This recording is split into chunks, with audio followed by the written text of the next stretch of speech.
Бірінші сабақ. Байлығым байтақ елім. Тіл және сөйлеу. Тыңдаған мәтін бойынша тірек сөздерді белгілеуді, тірек сөздердің көмегімен мәтіннің мазмұнын айтуды үйренемін. Бірінші тапсырма. Мәтінді мұқият тыңдап, негізгі тұстарын белгілеп ал. Байлығым байтақ жерім, бақытты елім. Көрсең көз тоймас асқар шыңда тауларым, миуалы бауларым. Асу-асу белдерім, айдын шалқар көлдерім. Орам-орам орманым.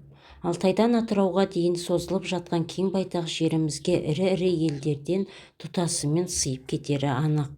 Елімізде 100-ден астам ұлт өкілі тату-тәтті өмір сүреді.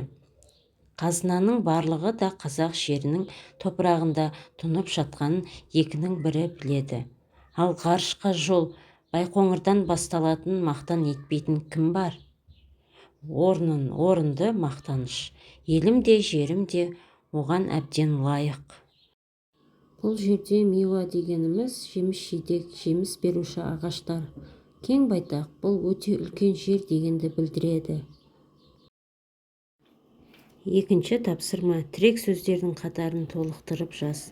Байлық, байтақ жер, бақытты ел, асқар шыңды таулар.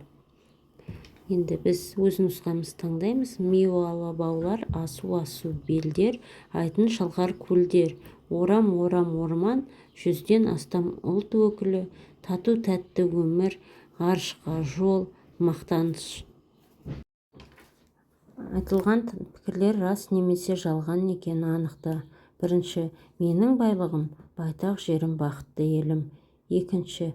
Байтақ жерімді асқар шыңды таулар, миуалы бақтар, айдын шалқар көлдер, қалың ормандар құрайды. Үшінші. Қазақ даласы Алтайдан Атырауға дейін созылып жатыр. Төртінші. 50-ден астам ұлт өкілдері бізбен бірге тату-тәтті өмір сүруде. Бесінші пікір. Жер қойнауымыздың алтын мен күміске, темір мен көмірге, мұнай мен газға бай. Алтыншы пікір. Мен жерімнің байлығын, елімнің бірлігін мақтан етемін. Осы үшінші жаттығу бойынша дұрыс пікірлер. Бірінші. Менің байлығым байтақ жерім, бақытты елім. Екінші. Байтақ жерімді асқар шыңды таулар, миуалы бақтар, айдын шалқар көлдер, қалың ормандар құрайды. Үшінші. Қазақ даласы Алтайдан Атырауға дейін созылып жатыр. Алтыншы.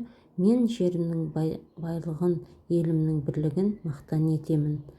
Түзету керек жалған пікірлер, яғни жалған пікірлерді жазатын болсақ. Төртінші. 50-ден астам ұлт өкілдері бізбен бірге тату-тәтті өмір сүруде. Бұны біз елімізде 100-ден астам ұлт өкілі тату-тәтті өмір сүреді деп жазамыз. Бесінші. Жер қойнауымыздың алтын мен күміске, темір мен көмірге, мұнай мен газға бай. Мұны біз қазынаның барлығында қазақ жерінің топырағында тұнып жатқанын екінің бірі біледі дегенді ауыстырамыз.